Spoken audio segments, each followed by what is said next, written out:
on the road again. We can't wait to get on the road again. Telling stories to our family and our friends.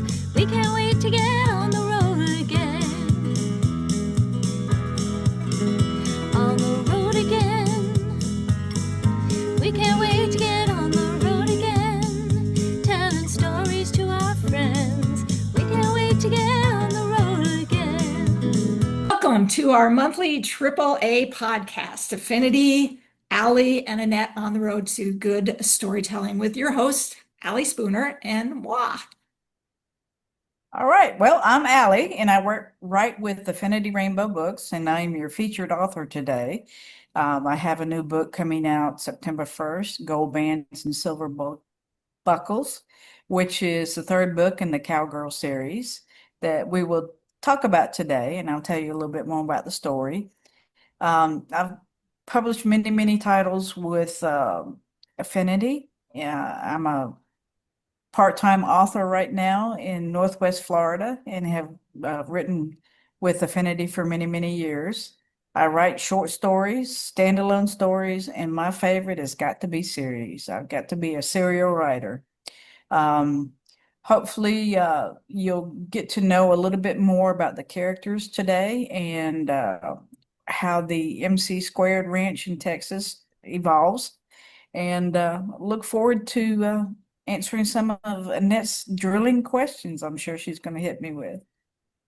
Yes, indeed, I am. And I'm Annette Maury. I'm also with Affinity Rainbow Publications. And actually, my 40th book, I can't believe it, is coming out in November. And for a while there, I wasn't writing anything. And now I've just been like on fire.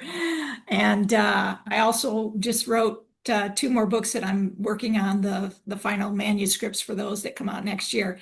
Anyways, I guess I'm not done. I guess I have more things to say. So uh, this month, though, as Allie said, we're going to be talking about Cowgirls. Yay! And I'm really excited to talk to her about the Cowgirls series because it's a super fun series, and there's some really fun characters that are my favorites for sure. All right. So, following our podcast, we'll upload to a newly created YouTube channel and hope you consider subscribing so you never miss a future podcast. So, Allie, you ready to do a reading on gold bands and silver buckles for us? Yes, I think I am. All right. This is a couple of chapters in, and the crew is on their way back to Montana for their next cattle drive, and Lucas, who was a new father, was unable to go to the previous cattle drive, so this is his first event. And this is the first introduction of Shadow, who is Cole's companion stallion. It will be his first introduction to his son that he sired with Athena, which is a beautiful Palomino mare that's the horse of Nancy Tucker, who's one of the owners of the Circle T in Montana, where they go to do their drives. So that's a little bit of background about the scene that I'm going to be reading for you this morning. Cole's heart raced as they drove the driveway of the Circle T. In the distance, she could see Athena in the paddock with her foal. Jean instructed Lucas to park in front of the bunkhouse.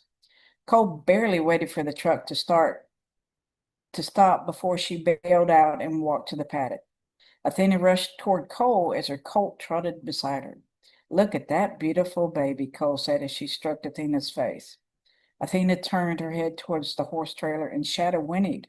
"All right, big boy, I'll get you in a minute." The colt slowly approached Cole, lifting his head over the railing. "Yes, you are mighty handsome. Are you ready to meet your father?" When Cole turned away, she saw Roger, Nancy, and Tanya walking towards them. "Welcome back," Roger said, and shook Jean's hand. "This is Lucas, Mr. Tucker," Jean introduced the two men. "Just call me Roger, please," he told Lucas. "Welcome to the team." Nancy and Tanya met Cole at the paddock. "Isn't he gorgeous?" Nancy asked. "Very handsome, a very handsome Cole." Larger than I expected, but beautiful, Cole replied. He's very healthy and mischievous, Tanya said. I examined him a few weeks ago and he bit a hole in my favorite straw hat. Oh my goodness, that must have been funny at the time, Cole said. It was, and a hard lesson learned, Tanya smiled and hugged Cole. Cole turned to Nancy and hugged her. He is so handsome. Have you named him yet? No, we were waiting on you to help with that, Nancy replied. Stormy had unloaded the horse and led him to the stable. Hey, ladies, she said as she approached them. Shadow is more than ready, she told Cole, handing her his lead rope. This should be interesting, Cole said. I've never seen him around a foal. Tanya smiled. Shadow will recognize his son after he smells him. It's a natural thing for horses. I pray you're right, Doc, Cole winked at Tanya. Everyone watched as Cole led Shadow over to the paddock. He pressed his nose against Athena's and stood looking at the colt for several long seconds. When he moved toward the colt, he lifted his head to the railing. The colt approached and allowed Shadow to smell him. Good boy, Cole praised. Shadow running one hand down his neck as she reached towards the colt. You two made a beautiful baby. Shadow licked, woo, Shadow licked the colt's face in a gesture of acceptance. Why don't you take Shadow into the paddock and on a lead and see how he does? Nancy suggested. Yes, I will. If Shadow starts acting aggressively, I'll bring him right out. Cole could feel Shadow quivering with excitement as her hand rested on his shoulder as they entered the paddock. They walked calmly to Athena and the colt. That's a good boy, she praised as she rubbed his face on the colt's neck. Oh, that's sweet, Stormy said. Cole loosened her grip on the lead and Shadow continued to inspect his son. She stroked down the coal's back, showing him that she liked the foal. Cole led Shadow away and the colt followed them. Good boys, Cole told them. Cole looked over at the group. What do y'all think about removing the lead? Nancy looked at Tanya for confirmation. Tanya nodded. Stay close for a few minutes, Tanya added. Cole removed the lead and patted Shadow's neck. He's a good dad, she said, and taking a few steps back. Shadow smelled the colt and then looked at Athena, who was watching them closely. Shadow lifted his head and began trotting around the paddock. The colt kicked up his heels and raced after Shadow. Athena joined them, and Cole smiled at the happy family. She whistled. Shadow's ears perked, and he ran over to her with the colt. Good boys. I'll be back to feed you in a little while, Shadow. And the colt continued to romp around the paddock as Cole joined her friends. I think they will be just fine, Cole announced. Hey, Mr. Rogers, she said and hugged him. I'm so happy to have everyone back this year, Roger smiled at Cole. Georgia is cooking one of your favorites for dinner. It should be ready soon. Do you want a cold beer while we wait? We can sit on the deck and watch them play if you'd like. I'd like that very much, Cole replied. Lucas and Jean had stabled their horses and joined them on the deck. I forgot how beautiful it is here, Jean said. Cole couldn't help her. Cole couldn't keep her attention from the paddock. She was happy. Shadow was blended well with his family. The colt was gorgeous and very energetic. When she thought they were settling down, he'd take off again to have Shadow chase after him. They are a handsome bunch, aren't they? Nancy asked when she sat beside Cole. Yeah, they made a beautiful colt. What names were you thinking? Apollo, if we want to stick to the gods, or Shadow Dancer is at the top too. Do you have a preference? Cole asked. He does look rather godly, she grinned. That that settles that. Maybe we can keep Shadow Dancer for the next foal, Nancy suggested. She's not in season yet, but would you ask Doc Bo for a collection so I can have a breeder inseminator when the time comes? I think that can be arranged, Cole said. I'm sure Shadow would prefer the natural method, but the distance can't be helped, Cole chuckled. Do you plan to ride Athena for the cattle drive? I've decided to leave her behind this trip. I can't leave Apollo with Dad alone with Dad. He will have him spoiled rotten by the time we get back, Nancy smiled. I think he loves that colt more than he does me. I doubt that, Cole replied. How are things going with you and Tanya? Life couldn't be better, Nancy said. We have an on-site vet and I have an adorable partner. Cole nodded. Does she still do some work with the Mustangs? She will check on the herd while we're gathering the cattle and join us on the ride back down. What's Thomas doing? He's getting ready to graduate and get his MBA, Nancy answered. That's fantastic news. How's life with you and Nancy? Or how's life with you, Nancy asked. Are you used to the gold band yet? Married life has been wonderful. Mary Lee is chomping at the bit to come up for the rodeo and to see everyone. Georgia stuck her head out the deck. Dinner's ready if anyone's hungry. That's my middle name, Jean said and introduced Lucas. She is one of the best cooks ever. I hope you're going on the drive with us. I wouldn't miss it for the world, Georgia stated. Oh my goodness. Fried chicken with rice and gravy, Cole asked. With some corn and green beans, Georgia beamed. You sure I can't talk you into moving to Texas? No, was the chorus of answers she got from Roger, Nancy, and Tanya. Cole shrugged. It never hurts to ask. If you ever change your mind, we'll come and get you in a hurry. Georgia blushed. You'll be the first to know, she winked at Cole. Now dig in while it's hot. You don't have to tell me twice, Jean speared a breast and passed the chicken. Cole was surprised by that the boys waited until after dinner to bring up the rodeo. Over coffee and cake, Jean grinned at Roger. I hear you and Nancy are entering the team roping this year. Yes, we are, and we plan to give you and Cole a run for your money, Roger shot back at Jean. Jean and I want to take a shot at calf roping this year, Lucas announced. Stormy is even considered it. Oh, heck yeah, Roger said. He looked at Cole. Cole smiled and nodded. I'm in. I'll also go with the speed events and team roping. I'll do calf roping as long as I don't have to wrestle a calf. I'll register just for the events this week while y'all are gone, Roger promised. Saddle and bareback for the three of y'all again? Heck yeah. I'll run the barrels too, so maybe we can sweep that event, Stormy squirmed in her seat. Georgia, you need to make more room for another trophy, Stormy replied. Don't jinx this, Cole said and punched her in the shoulder. Maybe we could get some practice on calf roping on the way down, Jean suggested. That's a good idea, Rogers agreed. Have you seen the trophy we took home from Austin? Jean asked as he pulled out his phone and pulled up a picture. That's mighty impressive. Y'all have been racking up the silver buckles too, Roger added. We hope to add a few more this trip, Jean added as he put his phone away. What time are we rolling in the morning? Stormy asked. We'll be loaded up and on the trail by 7. The guys have loaded all the tents and supplies into the chuck wagon. We'll toss your bags and some food goods in the morning, Nancy answered. That means breakfast at 6, Georgia said. I think we can manage that, Cole said. I need to feed and water Shadow after getting him installed. Can I come back and help you with the dishes? No, ma'am, I've got this, Georgia said. Tanya usually helps me. I'll get Athena and Apollo fed too. I'm sure they've had enough playtime for today. Nancy said. Apollo? That's a great name, Jean said. We've decided to keep Shadow Dancer for foal number 2, Nancy grinned. I like that name too, Jean said. Foal number 2, huh? We're hoping to do artificial insemination when she comes back in season, Nancy said. I see. No boom boom for Shadow, Jean teased. Not this trip, Nancy replied.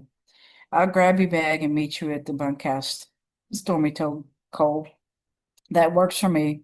Do we need to move the truck and trailer tonight? Cole asked. Roger, no, it's fine right where it's at. Leave the keys and I'll move it if necessary. Jean handed him the keys. See you bright and early.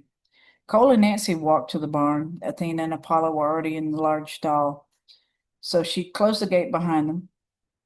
Cole whistled for Shadow, who was grazing. Let's go, big boy, she called out, and he trotted to the stall next to Athena. Cole filled his food in the hay catcher, then poured clean water. Get a good night's rest. We have work to do tomorrow. Nancy smiled. Do you always talk to him like that? Yeah. Shadow's a great listener and never complains, Cole chuckled. He's been a great friend and partner. I understand that, Nancy said. She stroked down Athena's face. Her first birth wasn't easy for her, and I'm thankful Tanya was here to help her through. Does Tanya have a good practice started? Cole asked. Besides here, she has a growing practice. She's good with all animals, and people love her. What's not to love about Tanya? Cole said. Exactly. Tanya's very prompt when there's an emergency, and she charges fair rates. What more could anyone ask for them? Nothing except that she could be cloned. Some of the other ranchers are jealous we have an on-site vet at our disposal. I understand that. Doc Bo has been a wonderful addition to our crew. How are things with she and Melissa? They are like two teenagers in love, but watching them together is refreshing. Cole answered. No steady girl for Gene yet? No. Susan, the woman he met here, ghosted him. Lucas plans on setting him up when they get back. He's a sweetheart, and any woman would be blessed to have him, a man like Gene. That's true. I know Jean really likes Susan, but how she left him really hurts. She should have just come out and said she'd met someone new. That's not always an easy thing to do, but I agree with you. I hope Gene finds someone deserving of his love. In time, I'm sure he will, Cole said as they left the barn. I'll see you in the morning. Good night, Cole. Welcome back to Montana. Thanks, Nancy. Sleep well. I think I'll stop there. That's great. So, are you ready for me to grill you? I guess I am. All right. So, the first question I have is what kinds of themes were you intending to cover when you first had the thought of this sequel in your mind, or not sequel, the third in the series in your mind, with the MC crew? And then what characters did you see as a focus, and did that all come to pass, or did you change midstream? Well, you always start with in one direction, and the characters take you somewhere totally different. Um, I think in all of the Cowgirl books, Cole and Stormer will be primarily your two main characters, with the other accompanying cast. Gene, the young cowboy, Roger, the older cowboy, the crew in Montana. They bond so well. So I try to focus primarily on at least the first three books, with Stormy and Cole being the two, but that's going to change a little bit in the coming books. And the particular themes that, I know that you do found family a lot, but was there other ones that you had in mind that you really wanted to highlight? Well, certainly the flaws. Cole with her mental health issues, with the PTSD after her time spent in the desert, the loss of her lover Tessa. So PTSD is continuing as a theme. There'll be uh, some addictions coming out in the coming stories, and just how well the group works together, to overcome some adversity, and continuing to grow as friends and family on the work ethic at the ranch. That's going to continue to expand, as the books continue as well. So do you have any like special things that you want to share with the group about this third book that you haven't said so far? I mean, Cowgirl Up, that was a best-selling. You got a number one on that one, didn't you? Yeah, Yeah. yeah. So That's so by far been my bestseller. And I fell in love with the characters. The ranch life, the the activities that they did, um, until I was 15. We lived in Central Florida, and our family had a company called Crescent A Land and Management Company or Land and Cattle Company. And we managed orange groves initially. My dad and his brother had a grove management business. And when my uncle passed away, Dad created this Crescent A for us. And we started managing people's cattle herds. And we had a small herd of our own. So I learned to ride a horse before I could ride a bicycle. And ever since I was big enough to get up on a pony, I've been on horseback. So a lot of the stuff that you will read in the books that I've written for the Cowgirl series is stuff that we've actually done. I mean, we baled hay in 110-degree heat. We had the old-fashioned ring bologna and hot Budweiser beer for lunch in the middle of the hayfield because that's just what you did. That's how you ate. That's what you needed to put those electrolytes back in your body. So a lot of the stuff, go never really on cattle drives, but we certainly moved a lot of cattle from field to field. So a lot of different things that I've actually experienced and wanted to be able to share with readers that may not have had that type of a life experience. I knew that you had experience with horses, but I did not know about the whole moving cattle thing. That's quite Yeah. interesting. Now you kind of We allude, yeah. we managed a herd for a gentleman that raised and competed with champion cutting horses. Huh. And he had farms in Florida and in Texas. And he had a retired stallion that was a world champion cutting horse.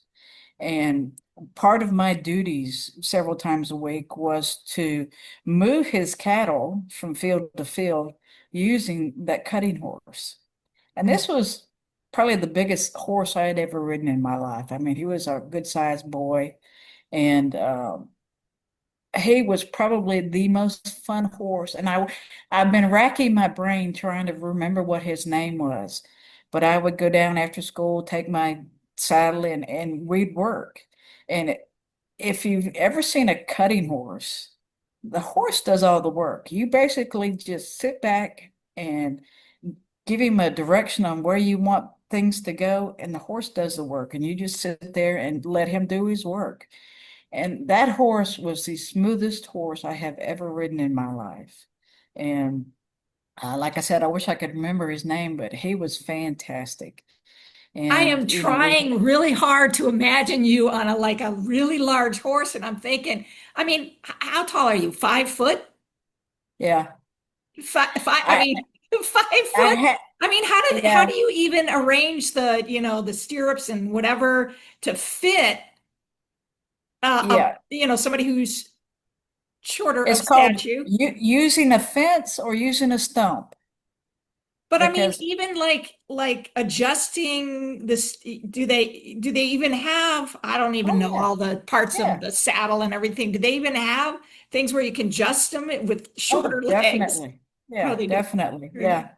I And, was thinking you had to put like a little riser between or something yeah. No, to you see that some for very young kids when they first, because even a child saddle, if you're a small person, you may need a block in there to be yeah, able yeah, to put your foot in the stirrup, especially in a Western saddle. yeah. But I didn't need that, but I did need some assistance getting up on him because he was well over 16 hands, which is a good size for a horse. Yeah, yeah, yeah. Um, That much I do but he know. was, 16 hands yeah, is a, he was a big boy and just a load of fun to ride. yeah. Well, And, in that particular assignment that I had, it was in the heart of Central Florida. You had a lot of forested areas still, and I got to see things like my first flying squirrel. I'd never seen a fox squirrel or a flying squirrel. And wow. you're riding through palmetto bushes trying to, locate cows that are trying to stay away from you so they can stay in the pasture that they're in now. And it was a lot of fun. And as a young kid, it was like an adventure. It was kind of like a boy thinking about being on a pirate ship. I was out in the middle of this forest, nobody else around except for me and the horse and the cows, and it was a blast. So you've kind of hinted at that this book has a bit more angst, but Cowgirl Up, as I remember, had a bit of angst in it. With Cole getting in the fight and then the kind of the villain Yeah. there. That was fairly angsty, but there's a little bit of excitement in this. What made you choose to add those? Because you tended to be less angsty even in your found family books. You have some a little bit about it, but what Yeah. made you choose to add this level? Well, I thought it was time to ramp it up a little bit and get Stormy more involved in the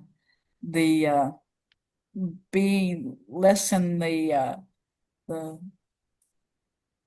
the gorgeous cowgirl that she was, and uh, showcasing a little bit of her flaws a little bit more. Mm, And I think the accident that she experiences really brings that out. yeah, yeah, it definitely does. So I am one of those that are a big fan of both Cole and Stormy. And actually, I don't have a favorite between the two. I like them equally for Yeah. different reasons.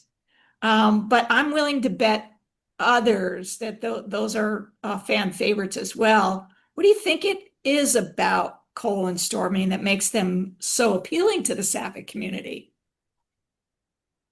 I think that they're both very strong and independent women, but very different.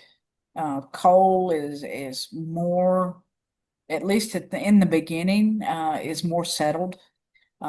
She is more at ease with herself, where Stormy is still in the young, sowing her oats type phase, and a bit of a womanizer in the first couple of books, and then she runs smack into her future love, Dell, and Dell puts the brakes on her and really helps her grow into a more stable woman. But uh, Cole is more settled, more serious about life. She'd seen a lot of ugly things in her military career, and um, Stormy was more focused on the fun in life. And so they kind of complement each other in a lot of ways, but they both have their big pluses and their big minuses. Cole with her PTSD and her triggers, and she's certainly in the first couple of books kicked some cowboy butt, literally. Um, and working with Dell, who ends up being paramour to Stormy, learns some coping skills and how to handle their triggers better. And it's just a wonderful cycle between, especially the two of them. I think they grow into be very close friends. Stormy, being Stormy, hits on Cole from the get-go, and Cole's very quickly shuts that down. And they realize that, where they're not going to be anything other than good friends, they become the best of friends. So I have the inside scoop on that with Cole and Stormy, and I remember you thinking about getting the two of them together. And what? At one point, yeah. And they just are too much alike in some ways, and then total opposites in others. And I just didn't think they would be the best pairing. Yeah, well, I remember saying no, no, no, no, no, Yeah. because I really liked Cole with her partner, and Yeah, with Mary Lee. I didn't Yeah. want them to break up. I remember saying no, don't do Yeah. that. And Cole had a brief crush on Nancy, the rancher's daughter in Montana. And it was at a period where she and Mary Lee weren't quite as concrete, Yeah, and she realized that Mary Lee was the person for her. And yeah, then Tanya got, or Nancy got with Tanya, yep. the Native American young lady who turned into their vet. And it's all worked out really well for the couples. Yeah, no, I definitely liked that, and I was really happy that you didn't break them up. I Yeah, remember that. So, have you been to the places that where the book is set? If not, why absolutely not? not. They They're sound so beautiful. completely fictional. I've been to a few places in Texas, never to a ranch. But I can imagine what life would be like on a Texas ranch. I have been to Montana, just very briefly, but unfortunately it was all in the wintertime, so I didn't get to see a lot of the stuff that they would experience on a cattle drive. The beautiful mountains, the northern lights from time to time, different things like that. But it's purely both the Circle T and the MC squared are both fictional. There's no true ranches that I'm aware of with those names. So, what did you?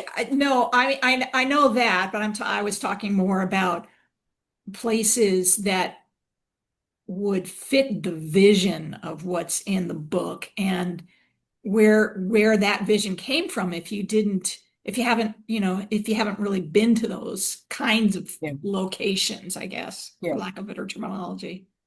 In in Montana, um, because there's just so much wide open space. There are several very, very, very large uh, cattle ranches still. And of Uh-huh. course, Texas is sprinkled with cattle ranches all over the Sure. Yeah, place. yeah. Cattle, horses, feedlots. It's one of the main industries, still in Texas today. And did you do particular research to kind of paint those because you paint a pretty clear picture in your books? I tried to do some research, especially about the Montana ranches. I felt Texas was pretty comparable to Florida. So I would know, more of the environment and how things are handled there. But Montana's a different animal, with the mountains and the moving the cattle from, spring meadows to, mountainous regions for the green grass and how you cut the hay for there versus in Texas. So it was a little different research to do. And the rodeo, you've not participated in rodeo, have you? Or have you? Yeah.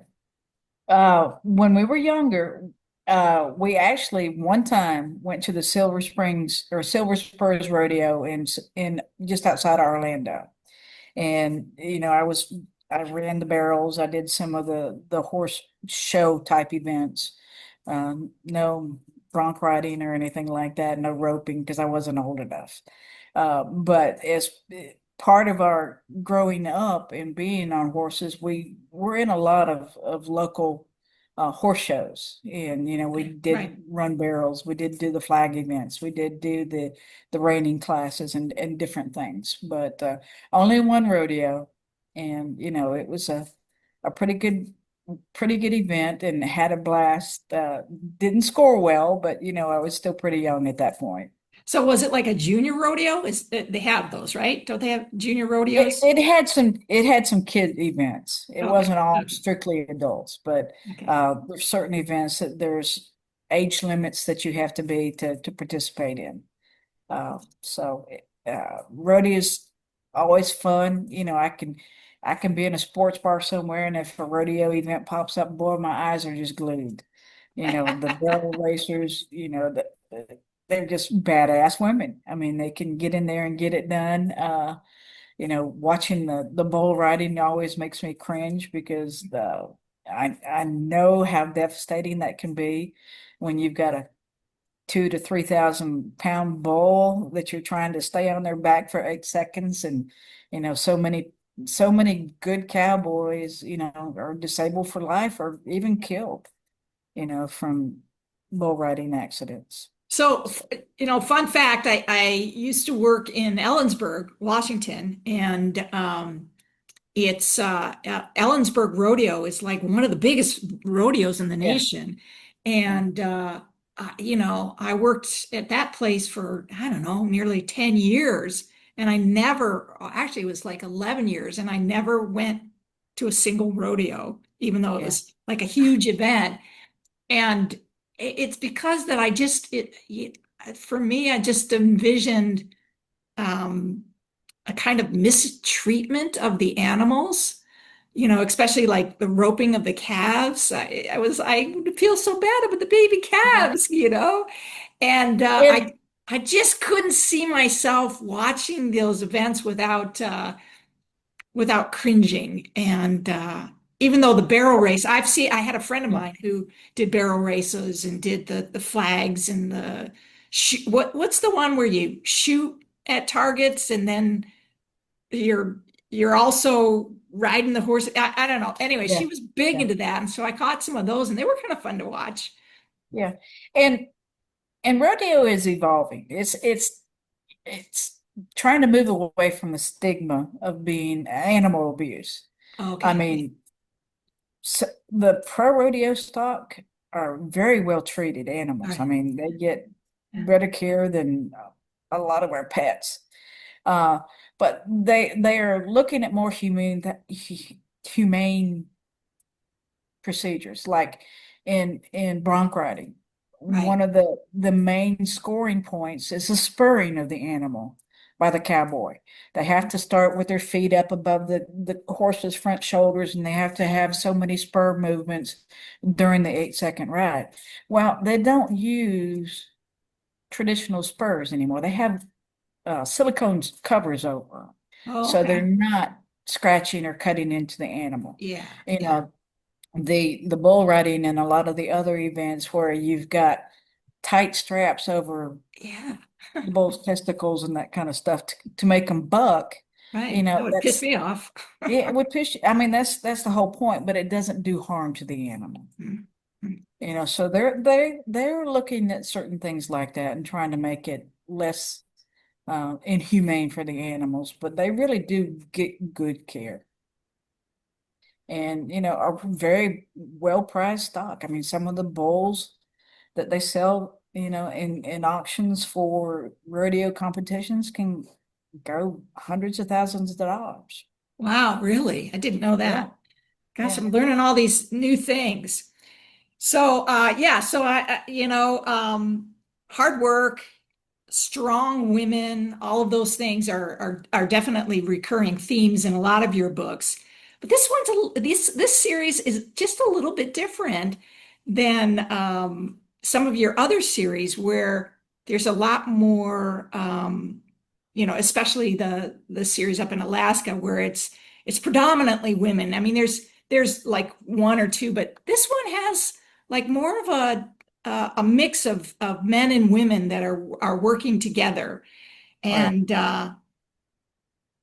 talk a little bit about that and why you chose to involve more men in your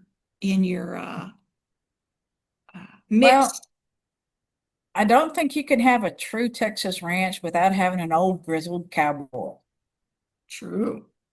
I mean, for many, many, many years, it was always a male dominated uh, lifestyle. Um, and to some extent, it still is. I mean, you've got some cowgirls that do a lot of rodeo events and work on farms and own their own ranches. So I wanted to have a little bit of tradition in with the new. Gene is an up and coming cowboy, and I just thought he fit well.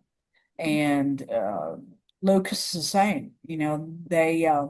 They're in a small area of Texas that that's the industry that keeps their More community. realistic. Yeah, Yeah, and getting into the rodeo was a good way to add revenue for the families. So I thought it was logical to make it a mix, heterosexual males, old males, young males, yep, females, lesbians. yep, I mean, they're certainly a good mix, and I thought it was a legitimate mix for that type of environment. sure. Yeah. Are you aware? Are there any all women ranches or all I'm sure, women I'm sure cattle there is drives? somewhere. There I was just probably is. curious about that. Yeah. So, which brings me to my next question that cowgirls are really popular in the sapphic community in the as a sort of a genre. Why do you think that is? What makes cowgirls so appealing? Usually they're strong, independent women that don't take crap off of anybody. Um, you certainly have to be in decent shape to do that kind of hard work day after day after day. Um, and I think that's part of the appeal is, just knowing that, that's a person that you could almost idolize as somebody that you would aspire to be or be like, especially as a young person. It's interesting, the first book, Cowgirl Up, one of the things that I really loved about Cole was she kicked the ass out of that douchebag. And Yeah. I was almost like sad that she's sort of calmed down a little bit over the series of the books. But it's Yeah. growth, which is good. We Yeah. should be. But I kind of liked her being Yeah. Cole is the consummate protector of the crew. yes. I mean, she's not going to let anybody take advantage of anybody, whether it's uh, Mary Lee, her wife, or a couple of folks ganging up on Gene or Lucas in a bar. That's just not going to happen. And her military training and her ranger uh, modus operandi, so to speak, is not going to allow somebody who's vulnerable to be taken advantage of. And she is on one of the I can't remember what rodeo they were at, but one young guy thought he was being a smart ass and he let off the firecrackers and triggered her PTSD. She Yeah. ended up kicking his front teeth out. You know, not out of vengeance, but out of reaction. She was still at that point in her PTSD therapy that she hadn't learned to control everything, and loud noises still affect her very, very differently and very negatively in some cases. Yeah. Yeah. But yeah, she's not somebody that you're gonna mess with her family at all. Yeah. I love that about her character. Yeah. So I happen to know that there's more books in the series, and you've kind of given us just little teasers here and there about what's to come in the future with Stormy Blues and Brimstone Baggage, which I got to read ahead of time, which I was thankful for. But any other little things that you want to share to give folks sneak peek, titles, themes, whatever you're willing to share? Well, Stormy Blues will be the next book, and I think it's due out in January. And um, Stormy allows herself to get in a situation that was very compromising, and it led to a lot of miscommunications that drove a rift in between um, she and Dell. And Stormy is basically has felt like she's humiliated herself, and she ends up leaving the MC2. She's just so embarrassed by her behavior. She hits the road and she goes out to find herself. Well, she ends up back in Montana to her second family at the Circle T, and they really help her understand that, Stormy's human. She's going to make mistakes, but if she really loves Dell, she has to fight for her and to get her back. And it's a it's a fairly emotional book. There's some angst there. There's a lot of reconciling, so to speak. And I think it really shows more of who Stormy is as a character. It portrays her in a different light than what you may have seen in some of the other books. Brimstone Baggage is the next book in the series, and it brings a brand new character and is a young teenage male that is um, a distant relative of Harley Boone, who's our old grizzled cowboy. And because of some tragedy in his life, he is basically orphaned. And Harley steps in as his guardian. And Melissa has suggested and agreed that he come to live and to work at the MC Square while he finishes high school. And he's just a tremendous young man to have gone through the abuse and the background that he's had, and he really grows and becomes the youngest and newest part of the team. And some unique stuff going on there. And I hope you'll enjoy it. And I'm kind of thinking that maybe Gene gets a little bit more attention in the next book. I think he may Ah, fall in love with a cowgirl and maybe try out his pro card and maybe do yeah. some more professional rodeoing. So I don't know yet. It's been playing in the back of my mind, but I want to finish some other books first. Yeah, I do. I keep wanting Gene to find a love interest because I felt so bad about him for getting sort of ghosted. Yeah. One little detail, and I keep forgetting to ask you about it. When I read it, I didn't know what it was, but I can't remember. It was the kind of haircut. What is the haircut? The modern, The modern mullet, yes, what is a modern mullet? I'm like, is it it's like sheared right here it's sheared in the side, and a little bit longer in the back? Is that a modern long in mullet? the back, kind of V'd in the back, but the back and the top is longer. Okay. And a Yeah. modern mullet. I was like, Yeah. what is that? I was Yeah. trying to Yeah. envision it.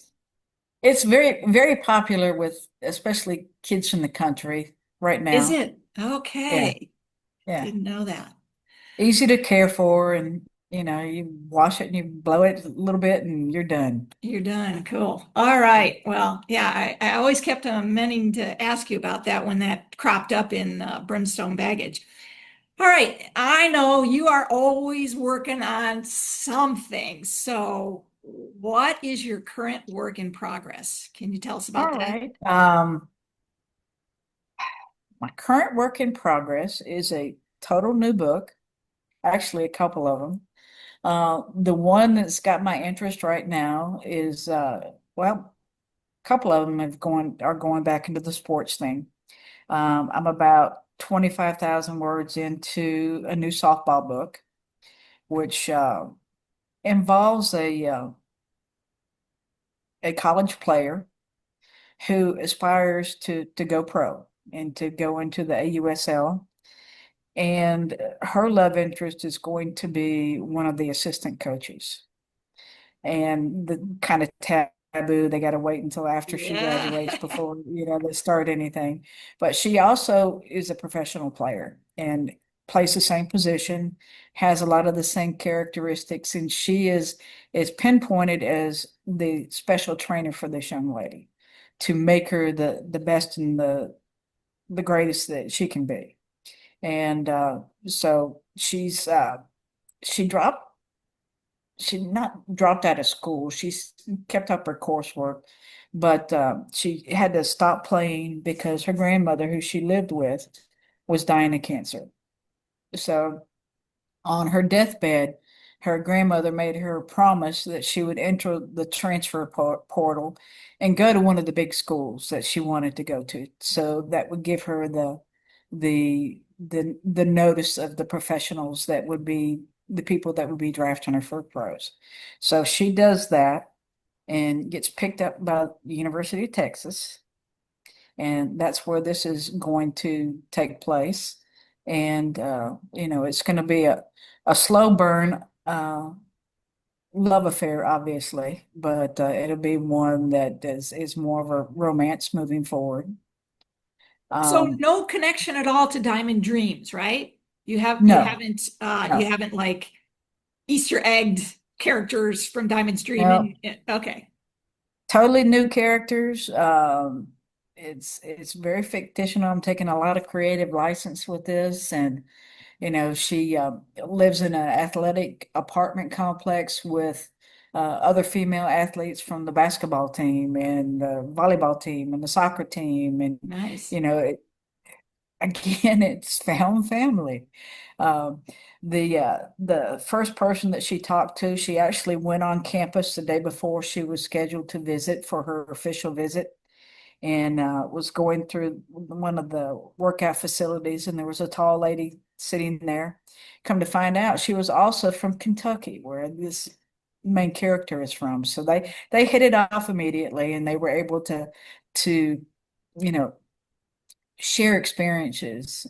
She was a volleyball player and this person is a softball player, and they talked about growing up in Kentucky and the perks of coming to Texas and the benefits that they would have as athletes. And she basically was one of the factors that really pushed the main character, who her name is Mickey, to choose the University of Texas over the University of Florida, which I will probably get some slack over that since I'm a big Gator fan. But I thought that Texas was the best setting because they've got a professional team and they've got a lot of things in place that we don't have yet in Florida. And Um, the other one? the other one is another new story. It's probably going to be a standalone. I don't know. We'll see how the characters react. But it's my first attempt at dealing with a transgendered character. Ah, And again, one of the main characters is a lesbian. She's ex-military, disabled from the military. Um, and she and her best friend from high school, who used to be a young black man who was a tremendous athlete and went to school in college on a football scholarship, uh, became best friends. They were both big into art and, being the geeky athlete type combination, and we're just really good friends. Well, when he had a season and career-ending injury, he decided he was going to uh, begin living his authentic self, and he starts to transition from black male to black female. ah. And they are in Savannah, Georgia. That's both their hometowns. And when the female comes back from the military and she's kind of thinking about what she wants to do in life, they start talking and they decide to open a tattoo shop together called Amazon Ink. And I'm thinking the title is just going to be simply Inked. Um, but Nice. it's Good title. Yeah. yeah, it's taking some thought to think about somebody who's transgender, because I haven't had that much exposure to it. Somebody who is. So I'm trying to tread carefully so I don't, step on any toes, and giving the right love interest for that person. Um, the uh the female falls in love with a dentist that came into town to replace her retiring dentist. So that's a pretty easy connection for me. So her mother's a big part of it, and it's just a small town, small southern town, Georgia, type story. And Can't imagine it's going to we'll be a lot of fun for the um, male character transitioning to female in yeah, Savannah, yeah, Georgia. That's, yeah. yeah. Well, basically his whole family, except for his grandmother, who he lives with, has turned against him because of that. Oh, They think he's an abomination and, yeah. shouldn't be any part of their family anymore. But Yeah. his Meemaw, loves him no matter who he is or who he's becoming. And it goes from Lincoln to Lynx. Lynx is his female name. And just turns into a beautiful female and Great. a great partner for the other character. And they're going to have a lot of adventures, That and sounds really interesting. I can't wait to read yeah, that. and hopefully two great romances. So we'll go Yeah. from there. So, anything else that you want folks to know before we sign off today? No, appreciate your support. Check out Affinity. We've got a lot of great books, a lot of great writers. We've got books in ebook on Kindle Unlimited. You can get the print versions. We're getting more and more books up in Audible. So give us a look see. We've got a lot of free stuff on the Affinity website, and we've got a spin the wheel so you can get a discount. So there's a lot of good opportunities. If you haven't joined our newsletter, please do so, because that'll give you updates on what's been released, what's upcoming, author interviews and profiles, and a lot of good information. As always, Allie, it's so much fun to have you as the featured author, and glad to be able to grill you and talk with you today. Thank you so much. Thank you. Thank you for the opportunity.